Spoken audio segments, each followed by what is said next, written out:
오늘 우리에게 주시는 하나님의 말씀은 누가복음 23장 26절에서 28절까지의 말씀입니다. 그들이 예수를 끌고 갈 때에 시몬이라는 구레네 사람이 시골에서 오는 것을 붙들어 그에게 십자가를 지워 예수를 따르게 하더라.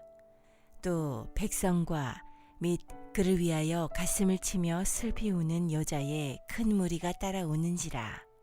예수께서 돌이켜 그들을 향하여 이르시되 예루살렘의 딸들아, 나를 위하여 울지 말고 너희와 너희 자녀를 위하여 울라. 아멘. 아멘.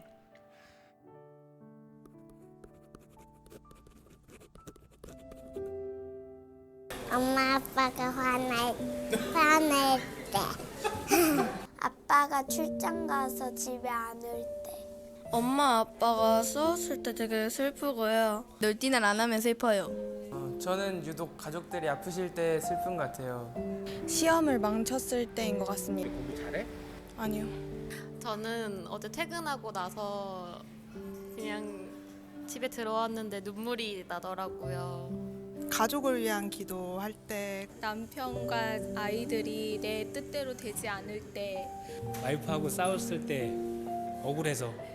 자녀의 아픔이 제일 큰 것 같아요. 사랑한다는 말을 해줬을 때 눈물이 나더라고요.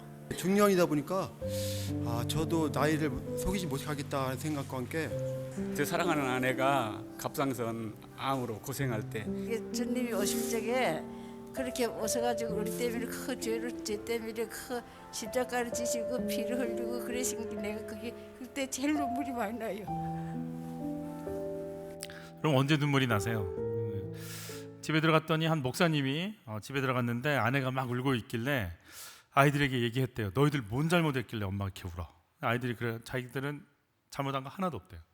정말 잘못한 거 없대요. 그래서 목사님이 고민한 거예요. 내가 무슨 기념일을 놓쳤나? 내가 뭔 큰 실수를 한 거 아닌가? 막 고민하면서 아내한테 물었어요. 떨리는 목소리로. 여보, 무슨 일 있어? 물었어요. 아내가 울면서 얘기했어요. 여보, 폭삭 소가수다 배우들이 연기를 너무 잘해. 여러분은 언제 우세요? 오늘 예수님이 십자가 지시고 가는 과정에 백성들과 여인들이 예수님을 따라가는데 예수님께서 그들을 향해서 하신 말씀이 있어요. 같이 읽죠.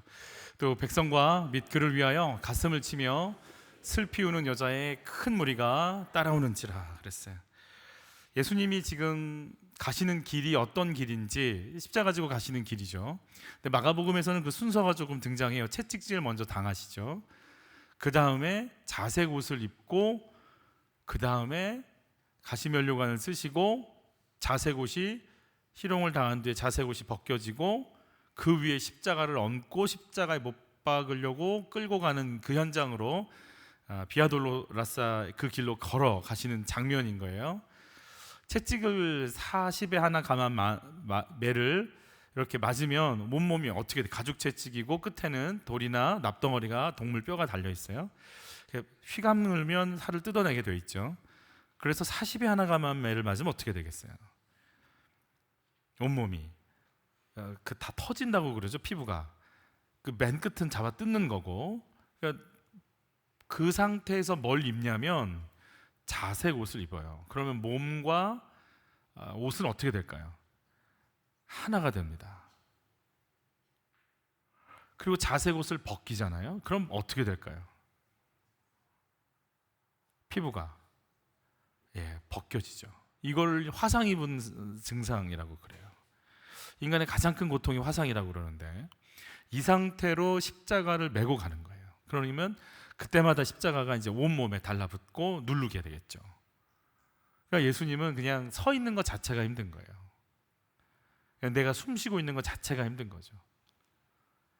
그러니까 넘어지기를 끊임없이 넘어지니까 구레네 사람 시몬을 잡아다가 너가 져. 그리고 예수님은 걷고 구레네 사람 시몬이 잠깐 예수님의 십자가를 지고 가는 와중에 여인들이 있으니까 십자가를 구레네 사람 시몬이 졌기 때문에 돌아볼 수 있는 그래도 여력이라도 있으니까 마지막 남은 에너지를 짜듯이 그 와중에 자기 갈 길도 갈 수 없는 분이 돌이켜서 말씀해 주시는 장면이에요. 같이 읽습니다. 예수께서 돌이켜 그들을 향하여 이르시되 예루살렘의 딸들아 나를 위하여 울지 말고 너희와 너희 자녀를 위하여 울라. 이렇게 아마 몸을 돌이키는 것 자체가 힘드신 것 같은데, 그러면 이런 얘기를 해주시면 어떨까요? 제자들은 다 나를 떠났는데 끝까지 나와 함께 해줘서 고마워 라든지, 너희의 눈물이 기쁨이 될 거야, 아니면 하나님이 너희들이 날 따라오는 거 기억해 주시니 너희들이 상을 받을 거야 이러든지 위로를 해주든지, 울고 있는, 그러니까 온몸이 만신창이가 된 예수님을 향해서 울고 있는 여인들한테 울지 마, 나 위에 울지 말고 너 위에 울어, 네 자녀 위에 울어. 여러분 같으면 저는 그랬을 것 같아요. 여인들이 따라가다가 너 위에 울어, 여인들이 울다가 예수님 자기 걱정이나 하지, 저 몰골로 무슨 우리 걱정을 한다고, 세상에 아유 뭘 울어, 우리의 집에 잘 있어, 지금 학원 가서 잘 있어요. 예수님이나 좀, 예수님 몸이나 좀 어떻게 해봐요. 그렇게 치유하시던지 예수님 당신 손으로 좀 치유 좀 해봐요. 당신이 걱정이에요 저희는. 아마 그런 표정이지 않았을까요? 왜 예수님은 너 그리고 너희 자녀를 왜 울으라고 이렇게 얘기를 해주시는 이유가 뭘까? 여러분, 하나님이신 예수님이 울으라고 했어요. 기뻐하가 위로 이런 것도 아니고 울으랬어요. 왜 울어야 되나? 같이 읽죠. 죄를 직면할 때 울게 됩니다. 애통하다라는 단어 뜻이 슬프다, 안타깝다. 너희들 슬퍼해야 돼, 안타까워해야 돼. 나는 가. 그러니까 예수님을 따라가는 우리들을 향해서 하시는 말씀인 거예요. 너희들이 지금 이 땅에 존재하지 슬프고 안타까워해야 돼 라고 얘기해 주시는 거죠. 우리는 시간 안이라는 공간 속에, 시간 속에 살고 있습니다. 시간 안에 있죠. 근데 하나님은요, 그 시간이라는 걸 창조하신 분이세요. 시간 밖에 계신 분이세요. 그래서 시간 밖에 계신 영원 전부터 영원 후까지 가신 분이 시간과 공간을 만들어서 우리를 두시고 우리를 구원하기 위해서 시간 안으로 들어오시는 거거든요. 시간 안에 있는 우리들은 그래서 시간 밖에 있는 시각을 갖고 시간 안에 있는 나를 봐야 돼요. 그렇지 않으면 눈에 보여지고 만져지는 게 전부라고 생각하면 살 수밖에 없어요. 그래서 시간 밖에 있는 분의 시각이 우리 안에 있어야만, 지금 이 안에 시간과 공간 안에 있지만 시간 밖에 있는 기준을 갖고 나를 해석하며 갈 수가 있는 거예요. 시간 밖에 계신 그 시각을 갖고 계신 예수님이 우리를 향해 뭐라고 하시냐면 울어라라고 얘기했단 말이에요. 왜냐하면 그 거룩한 분이 봤을 때 우리들은, 우리의 최고의 문제는 죄라고 하는 문제이기 때문에 그렇게 얘기해 주시는 거죠. 내가 죄인이라고 하는 사실이 인정이 되세요? 어려우실 수 있어요. 근데 금요일 날 다니엘 기도회 때 김선교 선교사님이 말해줬던 참 내용이 도움이 될 것 같아요. 이분이 이렇게 프로그램에 들어와 있던 청년이 묻는 거예요. 죄가 많은 곳에 은혜가 더 있다라고 하는 말씀은 용서받은 기쁨으로 살아가라는 거죠. 그렇지. 그럼 제가 모태신앙인데 제가 죄인인 걸 어떻게 알까요? 왜냐하면 모태신앙이라서 예배를 빠진 적도 없고, 아니 자기 돈을 들여 자기 시간과 에너지를 들여서 이렇게 선교단체 프로그램까지 와서 앉아있을 정도면 얼마나 주님을 위해서 바르게 살려고 몸부림친 친구겠어요. 그러니 뭐가 죄인이라고 얘기하는 소리가 들리겠어요? 저 믿지 않는 이슬람권이나 저 공산주의 중국 사람들이나 저 못 모르는 저 인도네시아나 아프리카나 이런 사람들이 죄인이고, 예수 안 믿는 우리 주변에 있는 사람들이 죄인이지 나같이 모태신앙으로 잘 자란 사람이 무슨 죄인이겠냔 말이에요. 그러자 선교사님이 그런 표현 쓰잖아요. 펜과 종이를 주면서 네가 지금부터 올라오는 모든 생각들을 다 적어봐. 해볼 수 있죠. 이틀 동안 해보는 거야. 그렇게 할게요. 그리고 적기 시작하죠. 거의 하루가 지나갔을 때쯤 저녁 오후에 그 아이의 표정을 봤더니 아이가 벌써 얼굴이 녹아내렸대잖아요. 그거 재밌는 줄 알고 옆에 있는 친구들이 나도 할게 해서 하고 있는데 그 친구들한테 물었대는 거 아니겠어요? 어때? 그랬더니 그 친구들이 이렇게 얘기합니다. 저는 재활용은 할 수 있을 거라고 생각했는데요, 그냥 저는 버려야 될 쓰레기네요. 여러분, 우리가 법이라고 하는 테두리 안에 있으니까 우리가 지금 옷 입고 얌전히 앉아있지, 우리가 그 문화라고 하는 것, 눈치라고 하는 것, 법이라고 하는 것의 테두리 안에 딱 벗겨지는 순간 남자들이 가만히 있겠어요?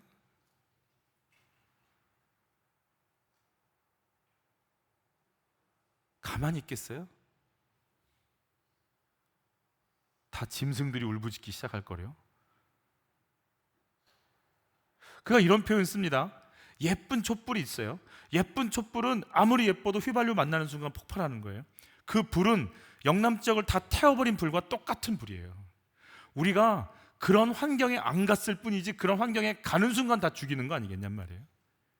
그런 나를 보는 거예요. 그 특징이 뭐예요? 이 친구들이 자기가 적었던 그 노트를, 페이퍼를 놓고를 어디를 못 간대잖아요. 심지어는 세수하러 들어갈 때, 양치하러 들어갈 때도 갖고 들어가고, 잠잘 때도 베개 속에 집어넣고 자고, 누가 볼까 봐.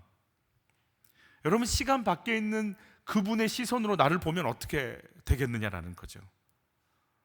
내가 죄인이다 고백하기 어렵지만, 그러나 본질적인 죄의 고백이 우리 안에서 이루어지는 은혜가 있기를 바라는 거예요. 다윗은 그 고백을 합니다. 다윗이 밧세바를 범하기 전까지는요 잘 살았습니다. 그는 주를 위해서 일했고 헌신했고 사울 용서했고, 그리고 제사장 말을 따라갔고 말씀을 의지했고, 그래서 신앙생활 잘하는데 중간중간 실수한 게 있었을 뿐이죠. 그러나 밧세바를 범하고 나서의 다윗의 회개는 근본적인 죄의 고백이 달라집니다. 여기서는 내가 괜찮은 사람인데 실수 좀 한 건데, 이쪽 라인에서 밧세바를 범하고 나서 그가 시편을 기록하면서 뒤집어진 건 뭐냐면, 나는 모태에서부터, 나는 엄마 뱃속에서부터 나는 죄를 먹고 마셨고 지금도 그 죄가 늘 있어. 나는 지금이라도 예쁜 여자 보이면 내가 사랑하는 부하를 죽여서라도 내 쾌락을 채우고야만은 정욕에 미쳐 날뛰는 인간이지 다른 어떤 것도 아니다라고 자기를 인정해버리잖아요. 그냥 내 안에 근본적으로 내가 죄가, 그냥 아예 그냥 밑바닥에서부터 그냥 죄인인 거예요. 용서받은 죄인으로 사는 기쁨이 있는 거지, 내가 선하고 의롭잖아요. 여기는 선하고 의로운데 잠깐 실수한 거예요. 그러니까 굉장히 할 말 많아요. 이런 친구들 모이잖아요. 무슨 얘기 하는 줄 아세요? 교회는 말이야, 목회자들은 말이야, 저 사람은 말이야, 우리 선배는 말이야. 말 많아요. 왜? 의롭거든요. 이 라인은요, 내가 눈을 떠도 감아도 죄인이고, 생각하는 게 죄인이고, 내 속에서 미친 듯이 올라오는 죄의 근원이 이게 나구나. 내가 용서가 아니면 살 수도 없고 숨 쉴 수도 없구나. 물고기가 물 밖에 나와서 숨 못 쉬듯이 용서라는 은혜 속에 있으니까 내가 눈 뜨고 살지, 내가 용서 속에 있으니까 존재하는 거였구나. 하나님이 참아주고 있는 거였구나. 너도 죄인 나도 죄인이었구나. 가망이 없는데 내가 사는 거였구나라고 하는 회개의 본질적인 방향이 바뀌는 거란 말이에요. 이 라인은요 생색이 자랑, 의로움 가득 차 있어요. 여기는요 안 죽이시고 살려주신 게 은혜인 거예요. 근본적인 회개의 변화예요. 나를 보는 모든 것의 변화예요. 여러분, 이게 이 역사적인 상황에서 28절에 너희가 울어라 그랬어요. 울어라. 너희를 직면하게 될 거다. 근데 29절에 어떤 내용이 등장하냐면, 같이 한번 읽어봐요. 보라, 날이 이르면 사람이 말하기를 잉태하지 못하는 이와 해산하지 못한 배와 먹이지 못한 젖이 복이 있다. 이거 읽고 어떤 분들은 애 안 가진 걸 자랑스러워 하더라고요. 아니, 아파하시는 분들에게 죄송하지만 애를 안 갖는 걸 당연시 여기는 걸 이 구절을 갖고 얘기하시는 분도 있어요. 근데 역사적인 상황 속에 보면 주 70년에, 그러니까 예수님이 33세에 돌아가셨다고 생각해 보면 약 한 40여 년, 30여 년 후에 로마의 티토스 장군이 예루살렘을 공격해서 침략을 하는데 예루살렘 성을 포위해 버립니다. 그리고 그냥 모든 식량과 모든 것들을 공급하는 걸 차단시키죠. 어느 경지까지 가냐면 굶주려서 자기 새끼를 잡아먹는 경지에 이릅니다.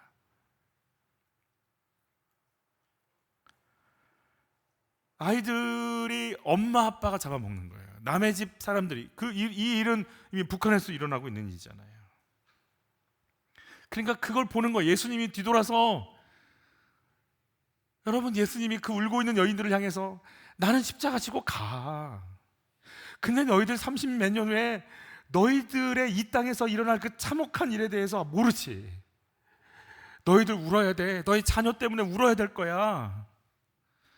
나 때문에 울 그런 여유 없어 라고 얘기해 주시는 거란 말이에요. 아이들은 죽임을 당했어요. 기록에 의하면 또 다른 이렇게 예루살렘에 침략했던 사람들이 좀 이렇게 굉장히 좀 포악했던가 봐요. 그죠? 다른 로마가 아니더라도 다른 기록들을 보면 다른 아이들을 잡고 이렇게 바위에 쳐서 아이들을 죽여요. 여자들은 몹쓸 짓을 당하고 포로로 끌려가요. 남자들은 일꾼이니까 당연히 끌려가는 거고. 도대체 아이들은 왜 이런 아픔을 경험해야 돼? 아이들이 이렇게 죽어가는 배경은 뭘까요? 누구 잘못인 거예요 지금? 부모의 잘못이 대부분이에요. 여러분, 문제 하나는 없어요. 문제 부모가 있는 거예요. 박한상군이라고 혹시 아세요? 여러분들은 잘 모를 거예요. 어른들은 들어본 것 같을 거예요 아마. 엄마 아빠를 칼로 살해하고 불태웠는데 그게 들킨 친구죠. 그가 교회 다니면서 고등부 회장할 때였어요. 엄마 아버지는 고등부 부장 집사님이셨고, 박한상군이 수련회 가서 은혜를 받았어요. 100명이 모이는 중고등부 앞에서 간증을 하면서, 이 부잣집이거든요. 있는 거 다 줬거든요. 술 담배로 흥청망청했는데 내가 이제 잘못했다고 이제 눈물로 회개하고 부모님께 막 무릎 꿇고 잘못 살았다고 회개하고 고백을 했단 말이에요. 부장 집사님이었던 아버님이 듣고 얘가 은혜를 받았구나 이렇게 나오는 게 아니라, 은혜는 대학 가서 받아도 돼. 너 이제 공부해. 집과 교회가 머니까 집 앞에 있는 교회 7시 예배 드려. 학교도 파락군으로 전학시켜버리죠. 아이가 부탁합니다. 나 예배 드리게 해줘. 기도 모임 가게 해줘. 아빠가 허리띠를 뿔러서 반항한, 순종하지 않는다고 때렸죠. 그래서 7시 예배 드리러 가는데 그게 무슨 마음이 열리겠어요? 예배도 교회도 이제 점점점 멀어지기 시작하는 거죠. 그 당시에 아빠 재산이 100억 대였대요. 한약을 유통하는 회사였어요. 한약 방들에게 이렇게. 그 당시 서울 아파트가 1억이 안 될 때. 과목마다 100만 원짜리 과외 선생님을 붙여서 과외를 시켜줬대요. 공부가 안 되는 거예요. 근데 목회자 만나면 이렇게 물어봤대요. 아빠가 어떻게 해야 아들들을 잘 키울 수 있습니까?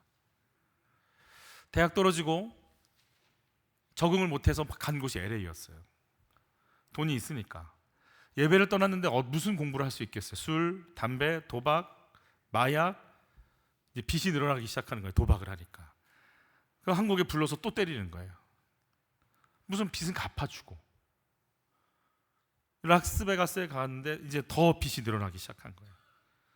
그래서 이 빚을 감당하고 또 맞을 거 뻔하니까 아빠 집에 와서 이제 돈을 더 가지고 가려고 하다가 이제 이런 사고가 나서 감추려고 불을 질렀는데, 이제 간호사에 이상한 점을 얘기하니 그것 때문에 이제 발각이 된 거예요. 사형언도를 받습니다. 지금까지 집행은 되지 않고 감옥에 있습니다. 목사님과 7분 면회합니다. 그가 이렇게 얘기합니다. 내 인생에 가장 행복했던 때는 고등학교 2학년 수련회였어요. 목사님, 저 천국 갈 수 있나요? 목사님이 그렇다고. 예수 믿으면 되지 왜 못 가? 물었어요. 박한상군이 이렇게 얘기합니다. 제 동생 위해 기도해 주세요. 부모님은 살해당했고 저는 페루난데 제 동생 좀 위해 기도해 주세요. 박한상의 부모님은 도대체 아이한테 뭘 준 거예요?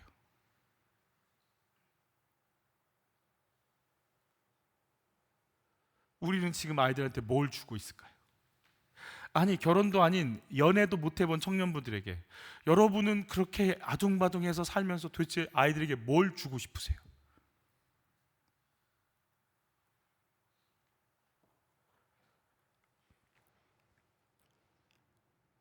여러분, 뭐 때문에 울고 계세요? 내 자녀, 내 배우자가 공부 못하고 돈 못 버는 것 때문에 우세요? 아니면 교회 안 다니고 큐티 하지 않는 것 때문에 우세요? 내가 문제 부모라는 게 인정이 되시나요? 저는 큰아이 키울 때 주님이 저한테 아주 명확하게 지적해 주신 게 몇 가지 있어요. 그 중에 하나가 손대지 말라는 거였어요. 30대 젊은 혈기로 큰아이를 키우니까 뭐 폭력을 행사했다는 게 아니라, 너 왜 아이를 네 맘대로 만지려고 그래? 네 맘대로 어떻게 그렇게 모든 걸 조각하려고 그래? 하나님이 하나님의 작품을 이 땅 가운데 보냈는데 내 마음, 내 기준으로 아이들을 막 만지고 있는 거예요. 저와 제 아내는 극아이예요. 극아이처럼 보이지 않습니까? 저희 아이들 셋 다 남자아이들이 다 2예요. 저희는 안 건드렸다고 생각했어요. 뭐라고 하지 않았다고 생각했어요. 그러나 그 아이 두 사람 밑에서 이들이 어떻게 자랐을까? 그냥 눈빛으로 죽이는 거죠.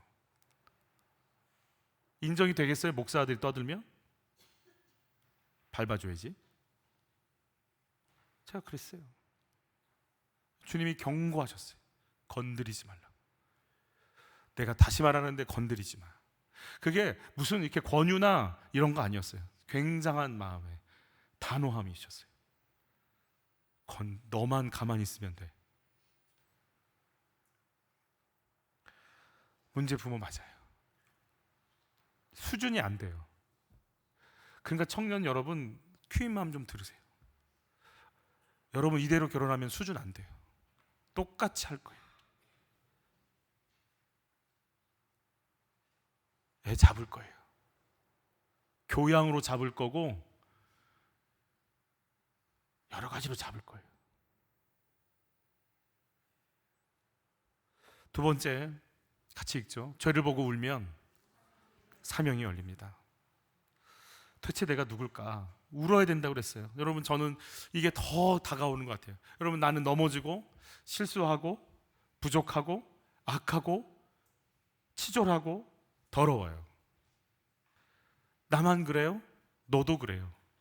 너도 나도 다 악해요. 아멘? 인정이 되세요? 여러분, 신앙생활을요 정말 이렇게 하면서 고민이 되는 건 정말 나도 악하고 너도 악하구나. 내가 추하고 너도 추하구나. 나도 실수하고 너도 실수하는구나. 나도 넘어지고 너도 넘어지는구나. 이게 인정이 돼야 나도 예수 아니면 안 되니 너도 예수 붙잡자. 그 얘기가 나오는데 내가 반듯하잖아요. 내가 잘하잖아요. 내가 깨끗하잖아요. 그럼 뭐라고 얘기할까요? 너 좀 잘 좀 해. 우리가 양육하다 보면 목장에 있으면 처방이라는 걸 할 때가 있어요. 근데 내가 의롭고 잘하는 사람들이 처방할 때 어떻게 얘기하죠? 집사님 그렇게 시키는 거 아니야. 남편한테 그렇게 하는 거 아니야.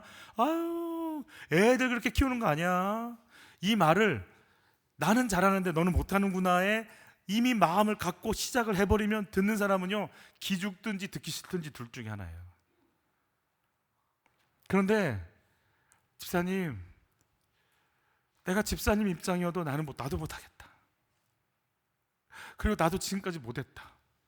나도 엉망이고 다 엉망인데 하나님이 나를 살렸다. 그러니 우리 그 하나님 붙잡고 다시 한번 일어나 보자.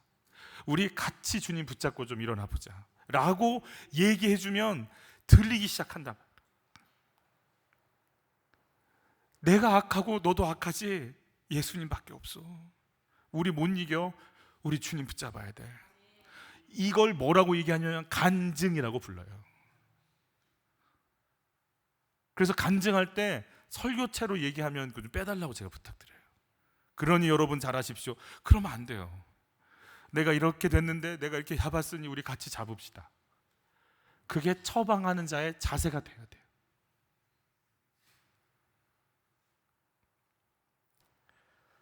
그 간증이 있는 곳이 목장이에요. 그래서 내 서름 네 서름을 꺼내놓고 그러니까 우리 예수 잡읍시다를 서로 얘기하면서 다시 한번 예수 아니면 안 되는 인생인 걸 인정하고 나가는 시간들을 다시 확인하는 곳이 우리 목장 모임이 돼야 되는 거예요.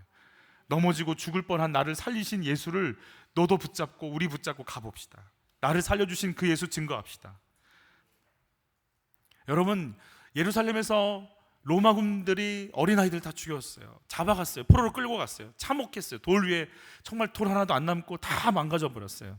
2025년을 사는 우리는 어떤 삶이 이제 펼쳐지고 있을까요? 7세곶이라고 들어보셨어요? 물론 안 들어보셨고 여러분 말씀과 기도 외엔 뭐 다른 거 하지 않으시니까. 그래서 이 어려운 7세곶을 제가 찾아봤어요. 이렇게 목회하랴 유튜브 보랴 바빠요. 힘들어요. 7세곶이 봤더니 몇몇 장면들이 뜨더라고요. 7살 때 유명 학원을 들어가야 영어예요. 영어. 그 학원을 들어가야 이 아이가 이제 앞으로 초등학교, 중학교, 고등학교를 영어로 쫙 훑고 갈 수 있기 때문에 그때 시작을 하는 거란 말이에요. 근데 그거 들어가려고 하면 시험을 봐야 들어가요. 그러니까 울고 떼쓰고 장난치는 애를 붙잡아 놓고 시험장에 밀어넣어요. 몇백 단어 외워가지고 해갖고 엄마들이 뒤에 줄 서서 기다리고 있더라고요. 그게 7세 고시예요. 7세가 고시를 치르는 거예요. 여러분 7세 아이들이 왜 이렇게 됐어요? 이 애들 탓이에요? 애들이 이거 본다고 그랬어요? 이거 몰라요. 개념도 없어요. 근데 엄마들의 조급, 불안, 두려움, 높아져야 되는데 안 높아지면 어떡하지? 라고 하는 그 눌림 때문에 애들이 이렇게 밀고 있는 거예요. 부모의 죄, 아이들에게 영향이 갔어요. 부모도 울어야 되고 아이도 울어야 돼요. 전 세계가 경악한다고 그랬어요. 애들 죽어요. 예루살렘의 폐허가 된 것처럼 세종 초등학교에 가면 어디에도 노는 애 없어요. 여러분 한번 가보세요. 아무 때나 수업 시간 끝나고 한번 가보세요. 세종 초등학교에 운동장에서 노는 아이가 한 명이라도 있는지. 다 학원 가야 돼요. 놀이터에도 없고 아파트 단지에도 별로 없어요. 학원 가서 지나가면서 갈 뿐이에요. 한 교회에 놀디나를 소개해 줬어요. 사모님이 다음 세대를 맡아서 이렇게 말씀 전하시는데 한번 놀아봤대요. 정말 놀아봤는데 어떻게 놀지 몰라가지고 우리 어떻게 놀까? 그러고 상의했대요. 그리고 애들한테 물었대요. 니들이 한번 놀 거 한번 정해봐. 놀이를 정해봐 그랬더니 요즘은 다 게임을 하기 때문에 놀이 방법, 규칙을 금방 빼오더래요. 쫙 빼서 설명을 하니까 못 알아듣겠더래. 야, 내가 알아들을 수준으로 얘기 좀 해봐 그랬더니 애들이 정말 사모님이 알아들을 수, 초등학교 애들이에요. 사모님이 알아들을 수 있는 말로 바꿔서 설명을 해주더래요. 그럼 그렇게 놀아 그랬더니요, 정말 땀을 뻘뻘 흘리면서 노는데 얼굴 표정들이 다 바뀌어버리더래요. 막 예배드리면 애들이 다 이렇게 영혼이 나간 것처럼 앉아 있었는데 놀 때 가는 순간 애들이 표정이 막 살아나면서 예배 시간에 또 반짝반짝 거리는 거예요. 이제 토요일마다 이제 오늘 놀디나를 한 거예요. 그 교회가 궁금해가지고 왜 이렇게 애들은 모여서 이렇게 와글와글 그러는 거야. 그리고 권사님들이 올라가 보니까 거기에 뭐 이렇게 선도 그려져 있고 자기들이 윷놀이 했던 옛날 그런 판도 그려져 있으니까 권사님들이 모여서 이제 놀기 시작한 거예요. 남자 집사님들이 도대체 내 아내는 왜 안 내려오는 거야. 그리고 올라가서 같이 놀기 시작한 거예요. 놀고 있는 거예요.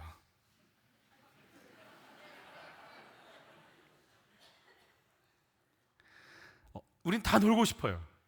그 기쁨이 있다고요. 그런데 여러분 1학년부터 6학년까지는요 진짜 놀아야 돼요. 큰일 나요. 뇌과학자들은요 전부 러닝하라고 그래요. 몸이 움직여지지 않으면 뇌가 자극을 받지 않아서 죽어간다는 거예요. 우울증? 다른 것 없어요. 제가 정말 우리나라의 정신의학과의 아주 탑이라고 하시는 의사 선생님과 만나서 얘기하는데 그분이 한마디 하시더라고요. 우울이요? 앉아서 손뼉만 쳐도 떠나갑니다. 이렇게 움직이지 않기 때문에 일어난 일들인 거예요. 아이들 지금 뛰고 이때 안 놀면 큰일 나거든요. 교회는 지금 우리 교회는 다른 때와 같은 엄청난 추락을 맛보고 있어요. 밖에서 교회 얘기하면 사람들이 고개를 설레설레 저어요. 이 정치와 이렇게 연관이 돼버려 가지고 내부적으로도 이제 힘을 잃어버렸어요. AI 때문에 하나님 믿는 거 더 힘들어졌어요. 이런 얘기하면 AI에 대해서 이렇게 얘기하시는 목사님 AI가 얼마나 중요하고 좋은 건데 그렇게 여러분 AI는 너무 좋고 중요해요. 그게 나쁘다는 게 아니에요. 근데 우리 아이들은요 이제부터 AI하고 상담할 거예요. 결혼을 언제 할까? 취업은 어떻게 할까? 옷은 뭐 입을까? 뭐 먹는 게 좋겠어? AI하고 놀 거예요. 이제 주님께 묻기 전에 AI하고 통화할 거예요. 대화할 거예요. 그래서 저도 AI한테 물어봤어요. 청소년들이 자기도 모르게 어떻게 무너질 수 있는가? 그랬더니 답변이 왔어요. 이 질문은 매우 위험한 질문이므로 답변을 거부한다고. 그래서 살살 긁었어요. 야, 도파민과 미디어와 연결시켜서 얘기 좀 해봐. 그랬더니 좋은 질문이래요. 그러면서 얘기하는데 몇 가지만 제가 적어왔어요. 깊이 있는 사고, 독서 습관이 약화될 겁니다. 외모, 소비활동, 인간관계에 대한 왜곡이 오기 시작할 겁니다. 현실과 이상의 괴리로 자기 혐오, 우울, 불안이 증가할 겁니다. 자신이 중독되고 있다는 것을 인식하지 못한 채 계속 자극을 찾게 되고 재미있는 콘텐츠와 소통이라는 이름으로 경계심이 무너집니다. 결과가 뭐냐? 이렇게 얘기합니다. AI가 하는 이야기예요. 천천히 내가 파괴되고 있는지도 모르면서 파괴될 겁니다. 로마의 군병들에 의해서 애들은 죽임을 당했어요. 다 죽었어요. 데리고 갈 수 없잖아요. 귀찮게 많아지니까. 그들은 보여지는 것에 의해서 살해당했어요. 지금은요, 보여지지 않는 것에 의해서 다 죽어가요. 주님이 우리를 향해 뭐라고 얘기하실까요? 너 왜 좀 울어? 죽어가는 너희 자녀들 왜 울어? 나 왜 울지 말고 좀 울어봐. 몇 년 후에 다가올, 30몇 년 후에 다가올 그 참혹함이 보이지 않지 니들은? 난 보이거든? 정확히 30년 후 한국교회는요, 존재 자체에 대해서 고민해야 돼요.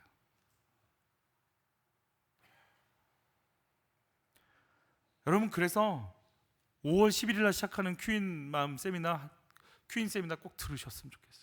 그게 정답이다, 이게 뭐 대안이다, 그런 게 아니라, 이런 마음을 갖고 있지 않으면 가정에서 힘들겠구나, 이런 생각을 가졌으면 좋겠다는 생각이 드는 거예요. 우리 같이 한번 읽어볼게요. 그들이 예수를 끌고 갈 때 시몬이라는 구레네 사람이 시골에서 오는 것을 붙들어 그에게 십자가를 지어 예수를 따르게 하더라 그랬어요. 구레네 사람 시몬은 억지로 십자가 진 거예요.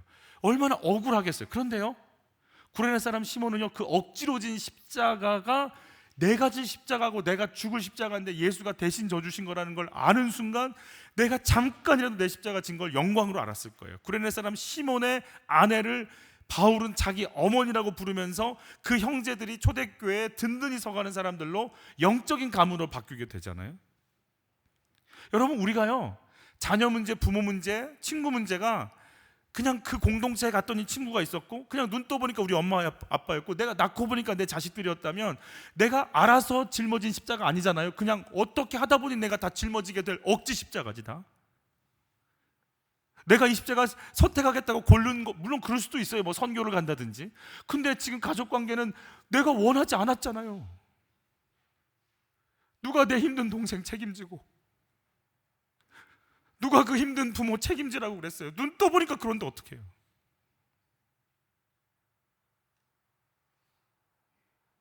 여러분, 우리는 억지로 지는 그 십자가가 이해가 안 되고 억울하지만 그게 사실은 내가 감당해야 될, 하나님 거기 그렇게 하라고 하신 하나님의 부르심의 장소인 것을 기억하는 은혜가 있기를 바라는 거예요. 우리 같이 한번 읽어봐요. 예수께서 제자들에게 이르시되 누구든지 나를 따라오려거든 자기를 부인하고 자기 십자가를 지고 나를 따를 것이니라. 나 왜 울지 마. 네 십자가 져.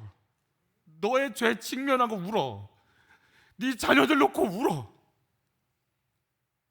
그게 다 따라오는 거야. 십자가 지지 않은 찬양, 십자가 지지 않은 설교 아니야 라고 얘기해 주시는 거예요. 그래서 우리 아이들한테 우리가 십자가 지는 거 알려줘야 돼요. 내 죄 보고 운 사람들은 무슨 얘기할 것 같아요? 내 죄 때문에 애통해한 사람들은 어떤 얘기할 것 같아요? 자녀들에게 엄마처럼 살아라? 맞아, 엄마처럼 살아라 얘기해. 어떻게? 잘 들어, 사랑하는 딸. 네, 엄마는 쇼핑 중독이었어. 전 재산 날릴 뻔했어. 근데 주님이 엄마 살렸어. 내 아들 잘 들어라. 네, 아빠는 혈기 대마왕이었어. 그런 아빠를 하나님이 만졌어. 아빠는 주식 중독에 코인 중독이었어. 집 망가뜨릴 뻔했어. 아니, 망가뜨렸어. 근데 주님이 아빠를 살렸어. 그러니까 그 위기의 순간, 중요한 순간, 서택의 순간에 너는 엄마 아빠 생각하지 말고 엄마 아빠를 살린 주님 잡아야 돼. 나를 왜 울었던 사람은요, 분명하게 얘기할 수 있어요. 내가 얼마나 엉망인지, 그리고 주님이 얼마나 거룩하고 위대한지. 그래, 너도 그 예수 잡으라고 얘기할 수 있어야 되는 거예요. 내 자랑은 아니고 예수 자랑할 수 있어야 돼요. 저는 기억이 나는 간증이 있어요. 두 분 다 교수님이신데 시댁은 삼선 국회의원을 하신 분이세요. 여자분은 진주대학교에서 교수신데 딸은 그분 그 가정에 딸하고 아들이 있는데 딸은 미국에서 교수고 아들은 관악산에 있는 작은 학교 있잖아요. S 무슨 그 작은 학교에서 장학생으로 학교를 다니는. 그게 지금 굉장히 오래전 10몇 년 전 일이니까 지금 다 졸업을 했겠어요. 그분이 이런 간증을 한 게 저는 아직도 제 뇌리에 기억이 있어요. 그분이 이렇게 얘기합니다. 두 아이가 너무 잘 나가서 천국문 앞에서 못 만날 것 같아요. 근데 믿음은 있대요. 내가 살아있을 때 그 아이들이 예수 믿는 걸 못 본다 할지라도 내가 죽어서라도 주님은 기필코 그 아이들을 책임지고 예수 믿게 하실 걸 믿고 지금도 기도하고 있다고 그 간증을 하시면서 우시는데, 여러분 얼굴은 해같이 빛나면서 저도 이렇게 이해가 안 가는 표정이었거든요. 얼굴은 해같이 빛나고 표정은 막 이렇게 미소를 짓는데 눈에선 하염없는 눈물이 멈추지 않는 거예요. 천국의 소망을 갖고 갈 텐데 내가 울어야 될 눈물을 나는 이 자리에서 흘리겠다라는 각오로 그렇게 얘기해 주시더라고요. 우린 부활주의를 마친 지 얼마 안 돼요. 부활을 맞이했으면 기쁘고 행복해야 되는 거 아니겠습니까? 근데 그 기쁨과 행복의 기준이 뭐냔 말이에요. 그냥 내 육신의 편안함이 기쁨과 행복이라면 아니에요. 여러분 우리가 십자가 지고 주를 위해 살고 주를 위해 죽을 수 있는 가장 큰 핵심은 부활할 걸 믿기 때문에 그렇게 가는 거예요. 내가 부활 신앙이 있으면 십자가 지고 죽으려고 하는 거예요. 그게 부활 신앙이 있는 자의 증거예요. 부활 신앙이 없는 자는 내가 조금이라도 뭐하면 자랑하고 생생되게 돼 있어요. 그런데 부활 신앙이 있는 자는 이게 내가 가야 할 길이고 내 생명이고 내 사명인 걸 알고 침묵하며 그 길을 갈 수 있는 힘이 거기 있어요. 내가 부활을 아니까 가는 거예요. 큐티 말씀에 너희는 바벨론 포로로 끌려가는 이 멍에를 치라고 계속 말씀하고 계세요. 예레미야를 통해.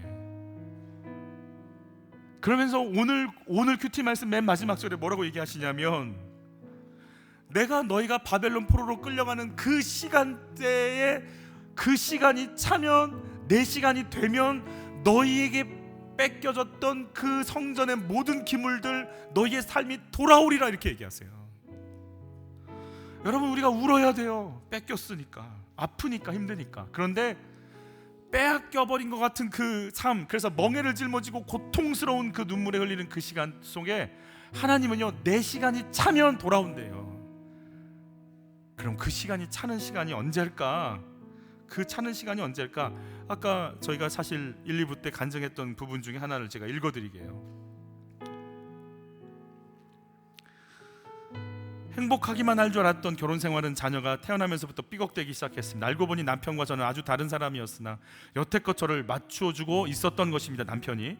하지만 아이가 태어나 체력의 한계를 느끼는 데다 하는 일에 소득이 줄어들자 남편은 불안함과 예민함으로 저를 질책하는 일이 많아졌습니다. 육아는 생각보다 너무 힘든 일이었고 저는 엄마 역할도 아내의 역할도 어느 것 하나 잘 해내지 못하는 쓸모없는 사람이 된 것만 같았습니다. 코로나로 인해 영상 예배로 대체되면서 예배 영상을 틀어놓고 이것저것 제 할 일과 쉼이 우선되다 보니 하나님을 찾는 일조차도 없어졌습니다. 제 안에 있는 온갖 억울함과 좌절과 우울감으로 가득 찼고 날마다 이혼하고 싶다는 생각, 죽고 싶다는 생각이 계속되었습니다. 공황 증상이 나타나 약물의 힘을 빌려야 했습니다. 증상은 나아졌지만 여전히 어린 자녀들 앞에서 소리를 지르며 싸우거나 죽고 싶다고 고래고래 소리치며 오열하기도 했습니다. 이렇게 살 수 있을 것 없을 것 같아 하나님께 고개를 돌려보려 할 때 감사하게도 한빛교회를 만났습니다.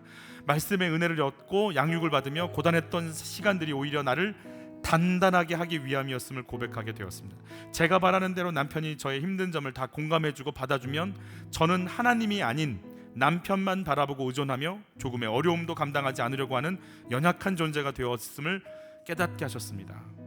되었을 것임을, 예수님이 주인 되지 않는 삶의 결과를 끝내고 진정한 나의 주인 구주시며 주인으로 모시고 살기를 소망하게 하셨습니다. 내 힘으로 좋은 아내도 좋은 엄마도 될 수 없음을 고백합니다. 이제는 혼자서 노력하다 좌절하지 않고 하나님께 의탁하겠습니다. 우리의 자녀는 나의 것이 아닌 하나님께서 부탁하신 하나님의 딸들입니다. 우리 아이들이 훌륭한 인품과 재산을 남겨주려 힘쓰기보다 우리 아이들에게 오직 예수님의 영광을 위해 살아가길 몸부림치는 모습을 보여주기를 원합니다.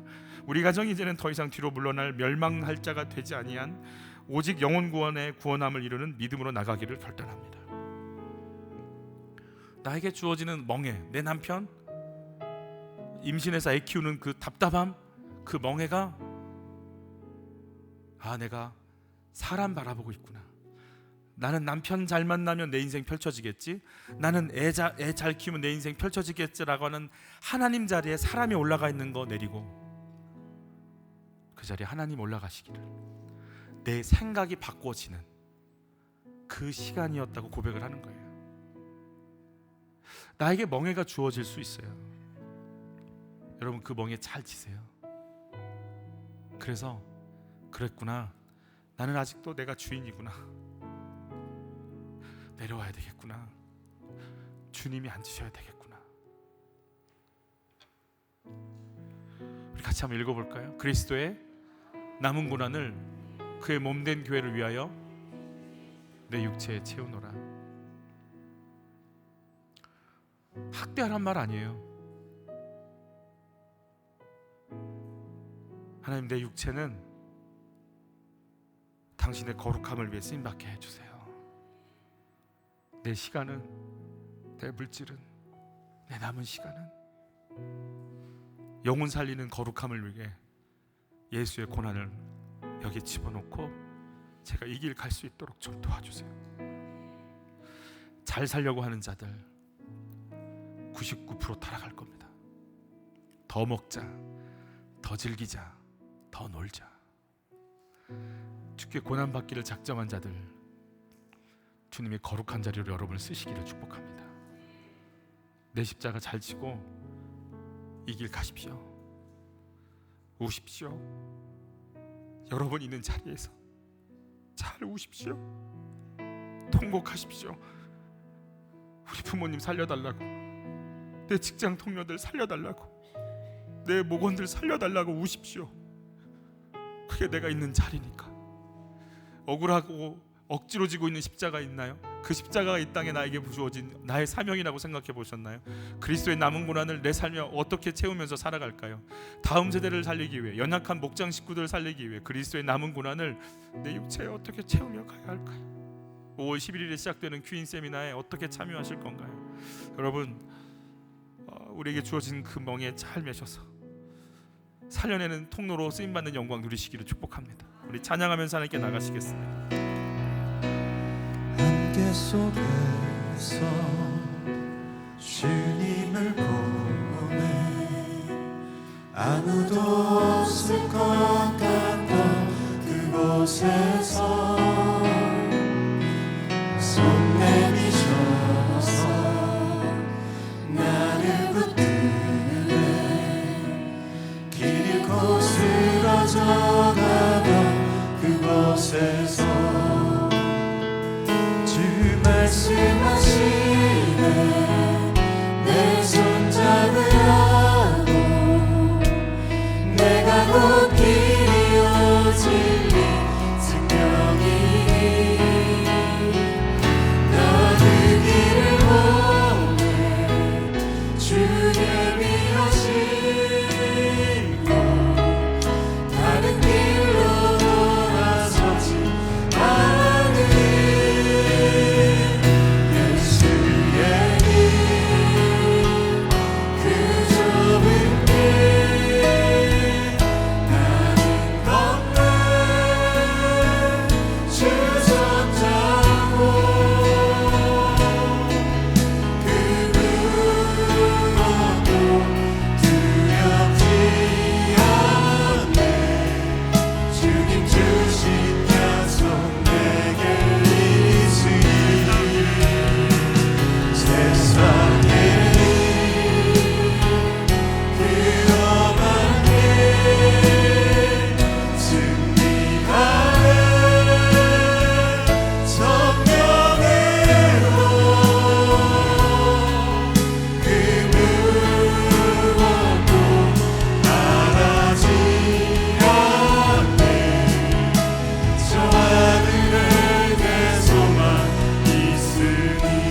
잘 모릅니다. 그래서 하나님, 제가 저를 직면할 수 있도록 좀 도와주십시오. 괜찮은 척 포장하는 거 멈추게 해주시고, 제 속에 어떤 것들이 올라오는지 하나님 앞에 그대로 가지고 갈 수 있도록 담대함을 허락하여 주시옵소서. 정확하게 하나님 앞에 내가 누군지 알게 하여 주시고, 내가 울지 않고 버려버렸던, 내팽개쳐버린 내 자녀들, 내 보건 식구들, 내 동료들, 비판하고 평가하고 저런 친구들하고 난 놀아, 저렇게 술 마시는 애들하고 난 질이 달라, 저런 욕하는 애들하고 난 다르지, 수없이 저런 것들하고는 다르다고, 나만 거룩한 척, 나만 깨끗한 척, 나는 속으로 하면서, 속으로 정죄하면서, 속으로 비웃으면서, 속으로 손가락질하면서, 하나님 살려주세요. 하나님 용서해 주세요. 내 모습 직면할 힘을 주시고 영혼들 품고 울 수 있는 은혜를 나에게 부어주세요.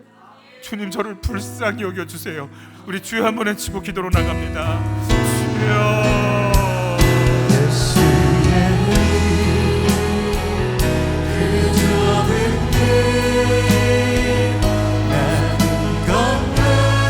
나도 죄인이고 너도 죄인이고, 너도 악하고 나도 악하고, 너도 추하고 나도 추하고, 방황하는 인생, 더럽고 추하고, 이게 납니다.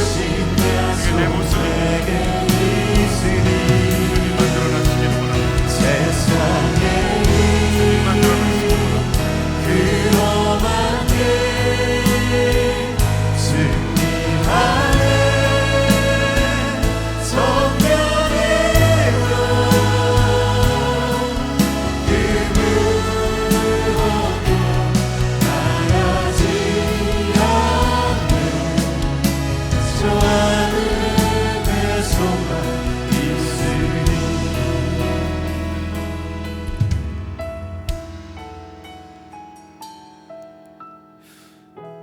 할 말 없는 인생, 예수님의 용서 아니면 숨 쉴 수도 없는 인생, 그래서 울게 해주십시오. 그러나 나를 품어주시는 예수님 때문에 그 생명을 품고 울고 있는 것임을 기억하게 하여 주옵소서. 믿음 때문에 밝은 빛으로 웃으며 울게 해주시고, 사명 때문에 내 자리에 벗어나지 않고 한 영혼 품고 내가 있을 그 자리에서 울게 도와주십시오. 울지 않으려고 나 혼자 즐겁게 잘 살려고 작정했던, 나만을 위한 삶, 멋지고 멋진 삶 살려고 나만을 위한 길 생각했던 내 모습들, 하나님 온몸이 찢어진 상태로 애써 몸을 돌려가며, 김 목사야, 너와 네 자녀를 위해 울라. 김 목사야, 부탁한다. 너 그 자리에서 울어. 그 자리에서 울어. 너에게 닥칠 그 환난과 아픔들 품고 울어. 그 울음이 끝나는 날 회복되리라. 하나님, 내가 있는 이 자리에서 잘 울게 도와주십시오. 피하고 싶고 멋진 삶 살고 싶어서 뛰쳐나가고 싶을지라도 가장 멋진 삶이 내게 주신 십자가 지고 죽는 삶인 것을 알게 하여 주셔서, 생명을 살려내는 삶인 것 알게 해주셔서 내 자리에서 잘 울 수 있도록 성령님 도와주시옵소서. 귀한 예물을 드리오니 하나님, 물질의 주인 되신 주께서 우리를 만지시고 우리의 삶에 일할 수 있는 힘과 터전과 에너지를 주시고 물질과 관계와 영성을 허락하여 주시기를 원하며, 치유와 회복으로 아이디어와 지혜와 영감으로 우리에게 쏟아부어 주시옵소서. 예수 그리스도의 은혜와 하나님의 사랑과 성령님의 인도하심, 내 자리 지키고 내 자리에서 잘 울기 원하는 모든 이들 위해 이 은혜가 영원토록 함께 있기를 간절히 축원하옵나이다.